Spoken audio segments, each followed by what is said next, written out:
Hey everyone, after spending over 15 years dealing with welding integrity and pressure equipment, I can tell you one thing for sure.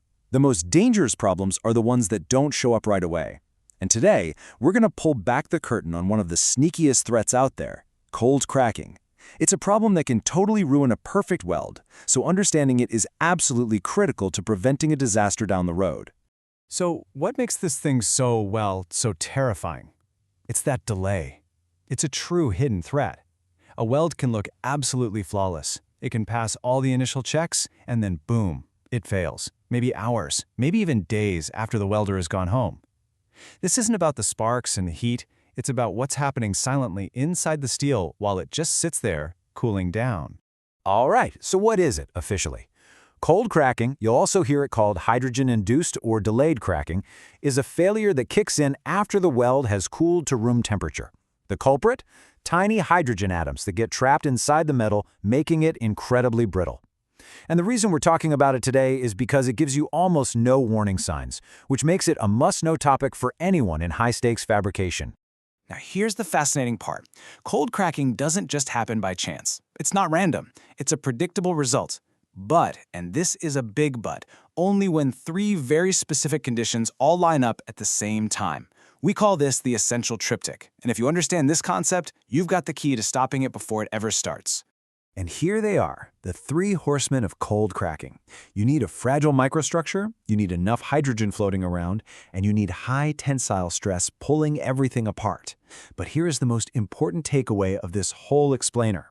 You don't have to fight a war on three fronts. No way. All you have to do is get rid of just one of these factors, and the entire risk of cold cracking just evaporates. That's the core of our entire prevention strategy.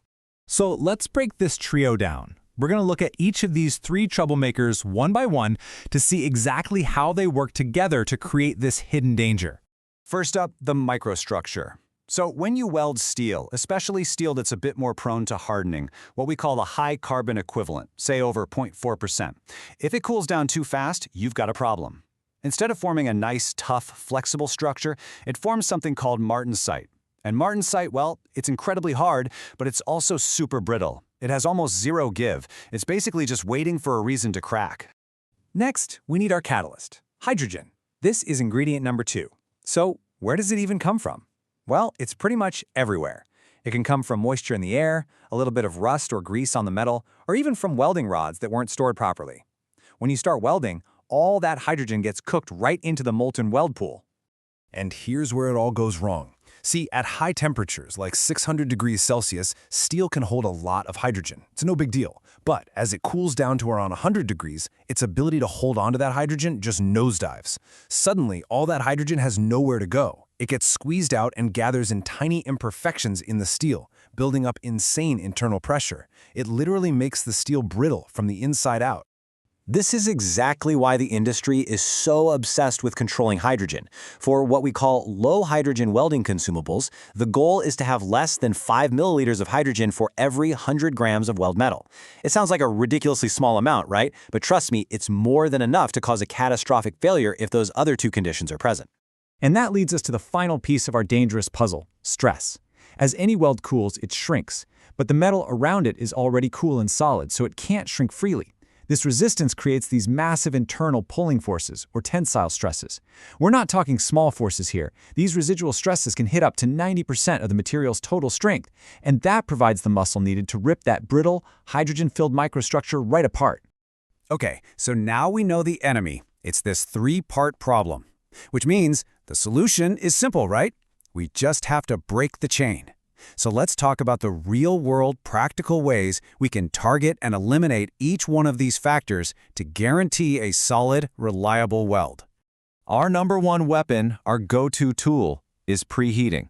And it is so effective because it's a 2-for-1 deal. First, by heating the metal before you weld, you slow down that cooling rate. This gives the steel the time it needs to form a tougher microstructure instead of that brittle martensite. At the same time, that slower cooldown acts like an open door, giving that pesky hydrogen more time to escape before it gets trapped. Brilliant, right? Next up is controlling hydrogen at the source. And let me be clear, this part is absolutely non-negotiable. It starts with using certified low hydrogen consumables. But just as important is storing them correctly in heated ovens to keep them bone dry. And then there's prep work. You've got to clean that joint down to bare, shiny metal. Get rid of any and all potential hydrogen sources, rust, moisture, oils, before you even think about striking an arc. Finally, for the most critical jobs, we bring out the heavy artillery, post-weld heat treatment, or PWHT. Think of this as the ultimate problem solver. You heat the finished weld up to a specific temperature and let it soak. This does three incredible things at once. It gets rid of almost all that dangerous residual stress. It gives any trapped hydrogen an easy way out, and it tempers the microstructure, making it way more ductile and tough. It's a total game changer. So let's put it all together. How do we turn this knowledge into action? Because this isn't just a science lesson. This is a practical roadmap that every responsible engineer and welder can use to protect their work and ensure its integrity. All right, let's recap the big points. First, and I can't say this enough, cold cracking is a delayed threat. Prevention is all about breaking that three-link chain: microstructure, hydrogen, and stress. Your best friends here are preheating, strict hydrogen control, and PWHT. And here's a crucial one for my pressure equipment folks. Codes like ASME demand a delayed inspection, waiting at least 48 hours, because if you inspect too early, you could get a false negative, completely missing a crack that's still growing. So I'll just leave you with this one question to really think about. When you're managing the safety of your projects, are you just looking at the quality of the weld, or are you also looking at the clock? Because with cold cracking, the most critical factor might not be what you can see, but how long you're willing to wait. Thanks for tuning in.